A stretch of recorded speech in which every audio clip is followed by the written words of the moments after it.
Joining me on the show from our Abuja studio is spokesperson to the Edo State Governor-elect Paul Okpebholo. Mr. Okpebholo, thank you for joining us on the program. You know, they say that members of your party haven't taken President Tinubu's advice of not gloating over victory in Edo State. Is the APC concerned about the division this election have caused among the people and also the challenge that it poses for the incoming administration?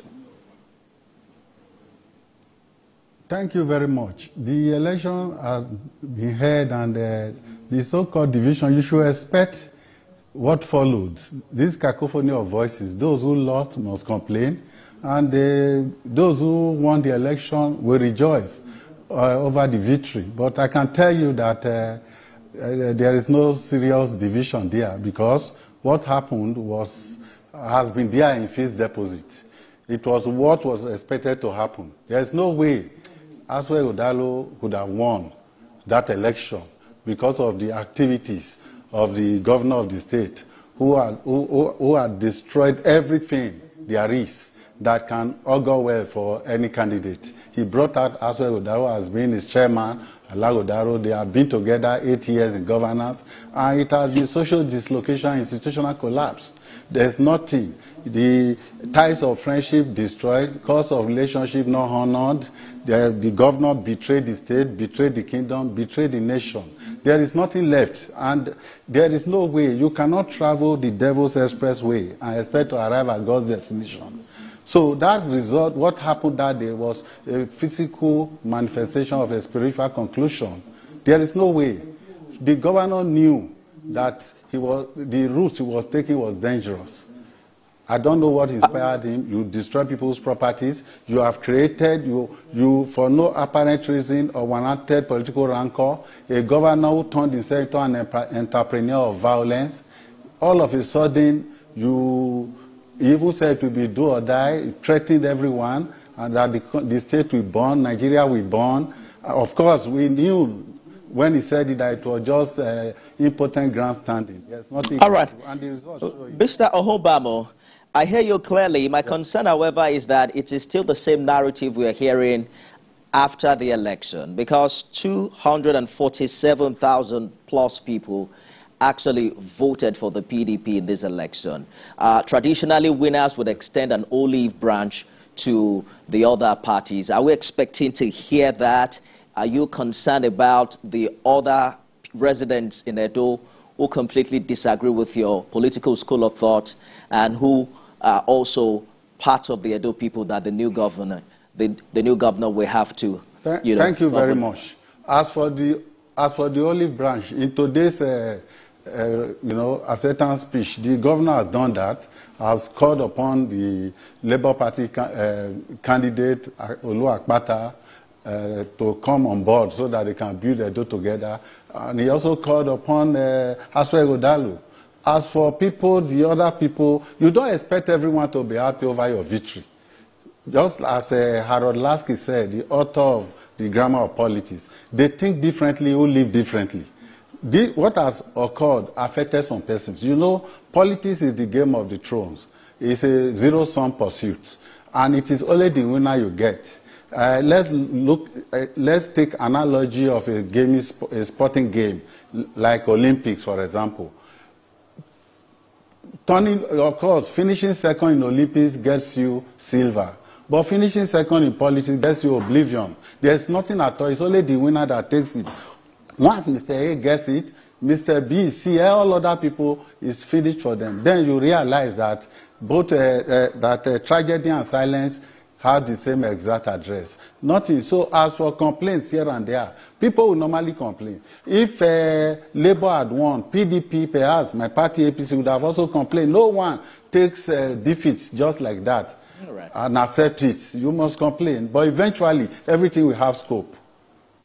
The APC has won this election.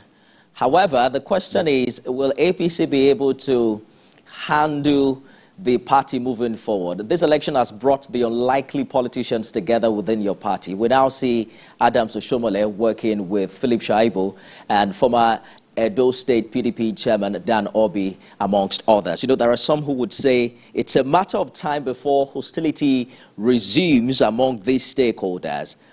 You think your party can survive this arrangement? Yes, the party can. At least the governor, once he's sworn in, he should know what to do. And when you give every man his due, when I say due now, you know what I mean. Give every man his due, and I don't see any problem. They are all politicians. The only thing that the politician has is the interest. That is the only thing that is alive. All other things are secondary. Every man's interest, every man's due you give to him. You govern well, because that is the heart of the matter. You govern well, meet the heart desire of the people, meet the legitimate expectation of the people of Edo State, so that everyone will be happy with you, the way they are happy with Adams Oshomole. That's it. The question has always been, does it owe any man their due, apart from the electorate and the good people of Edo State?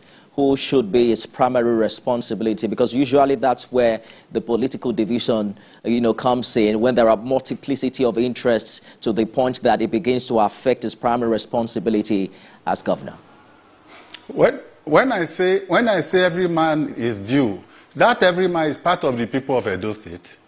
Everyone, including politicians, those who are there. Because one short thing, when you are not arrogant, when you don't abuse, when you don't reduce people to the worst form of human degradation, when you don't treat people as if they are nobodies, I don't see how they can take offense against you. That's what I really mean. Give them their due respect. It's not an issue of pecuniary gains I'm talking about now. Due respect. Give people their due respect, no matter who you are, whether you are small or big. You should know that this is why I'm happy. The person who won, Okpebholo, the senator, knows that everyone possesses the sacredness of his personality, and is the type who believes that the Amajiri is also a child. So he cannot distinguish unnecessarily between the rich, the poor, the high, the low, because he's from the low. So he knows what to do. That's what I mean. Every man is due. Mr. That's the first thing. As a politician and as a journalist myself, both of us know that there is more to respect than dues. There are people who have invested into this election who would also want their people in very critical positions. But we'll talk more about that right after this break. Stay with us, everyone.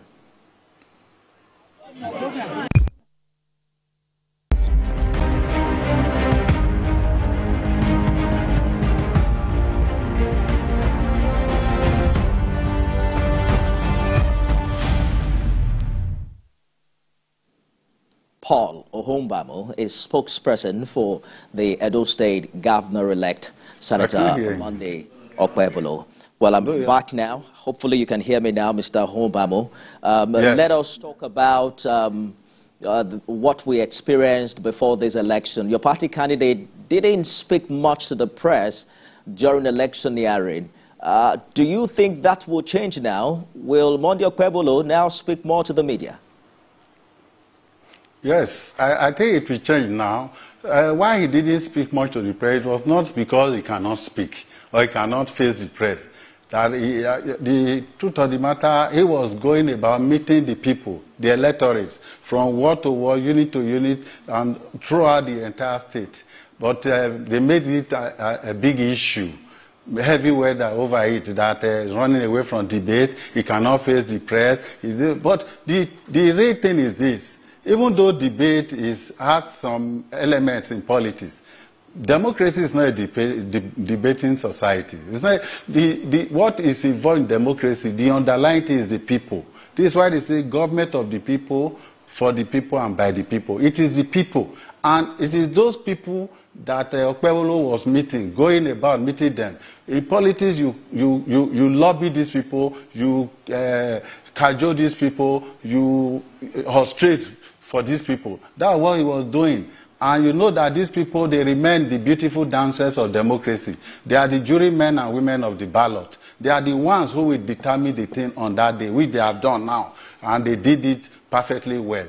Especially the low grade, the ones you call the ordinary people, the little men. some bourgeois, politicians, those elitist politicians, they abandoned them. But Monday Okpebholo went to them because he knows the relevance of the little man. The little man on that day will use his vote, as he has done now, to prove the magnitude of his littleness and to show the importance of the little man, to underscore it. The former British Prime Minister, Winston Churchill, the one who loved and hated democracy, had this to say. He said, at the base, at the bottom of all the tributes paid to democracy is the little man. So, Monday Okpebholo went after these little people, artisans, those ones you denigrate, which the elitist class in politics, he went after all of them. He went for them, straight for them, and now he has got the product of his endeavor. So I remember sending you a message to get an exclusive with him before the election.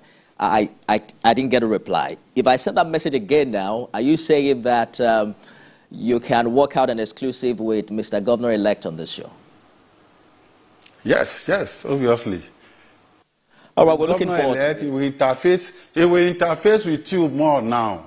So we're counting on that and looking forward to it. Government, they say, is a continuum, but we've heard the governor-elect say that he's coming to continue what Oshomole did. Or would it be a great disservice to the people of Edo if APC disregards what has been done in the past 8 years? No, he has also said it, that any good project that touches and concerns the well-being and the life of the people of Edo, it will continue, whether from Obaseki or not. When he said he will come from where Oshomole story, he actually emphasized the fact that development ended then, after Oshomole left. Because with Oshomole, we knew that government can be for governance and not for looting. So when Oshomole left, you saw social dislocation, institutional collapse, you saw serious economic distortions, you saw social disequilibrium. Now, we are trying to recover this equilibrium.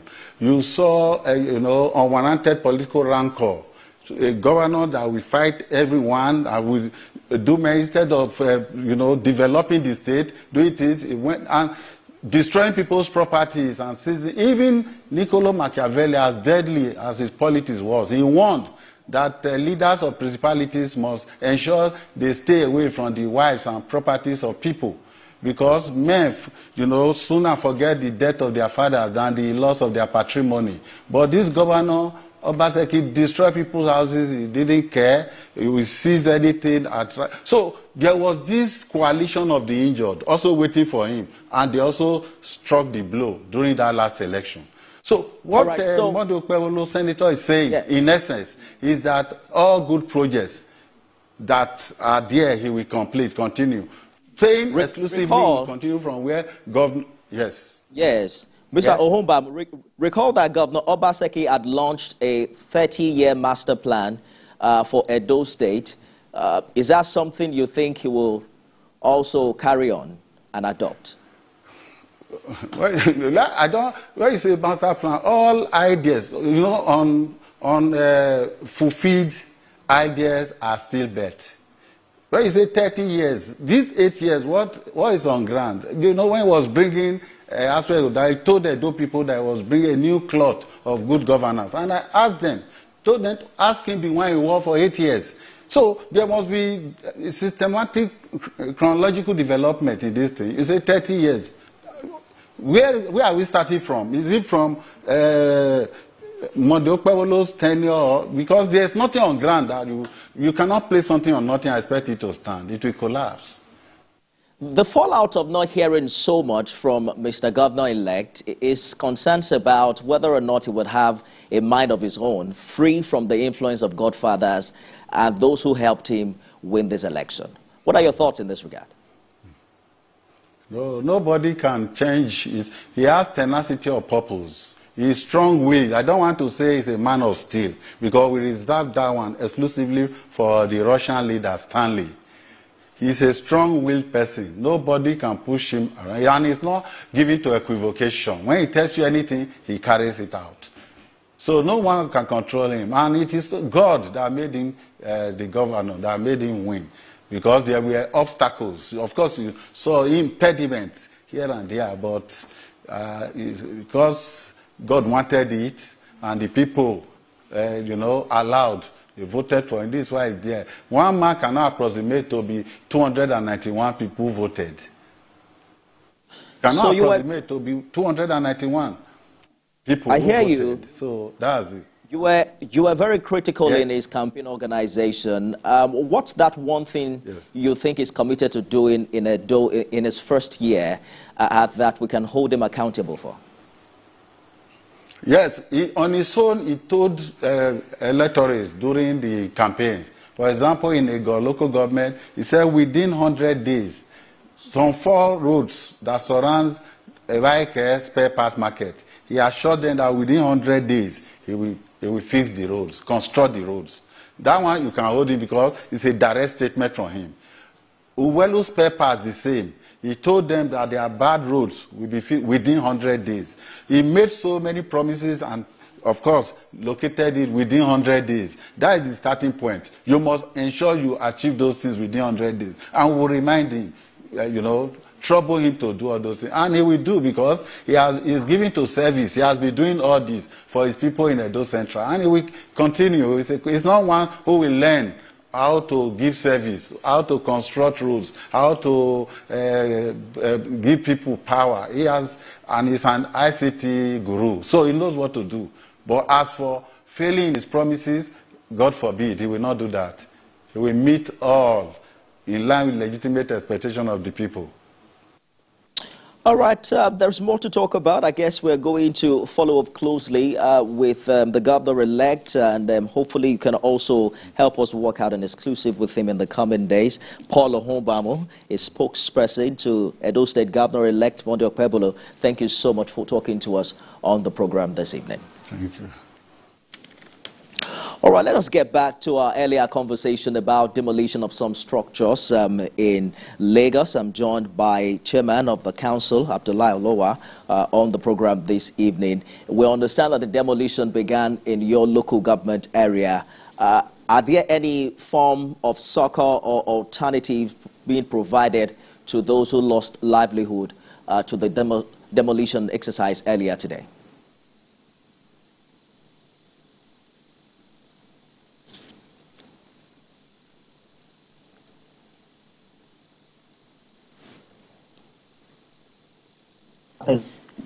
Mr. Lowa, can you hear me? I'm asking if the local council development is providing any form of succor to those who lost their livelihood to the demolition exercise today.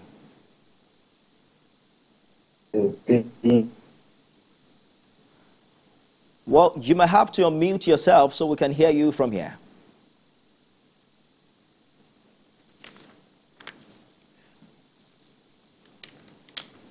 We'll probably have that conversation subsequently. We're following very closely, especially now that the Lagos State government is saying it will no longer tolerate indiscriminate dumping of refuse on the highway. Offenders now risk being sentenced to 6 months in jail with an option of fine of 50,000 naira. That's our show today, everyone. You can watch it again at midnight and at 6 a.m. tomorrow. I am Nife.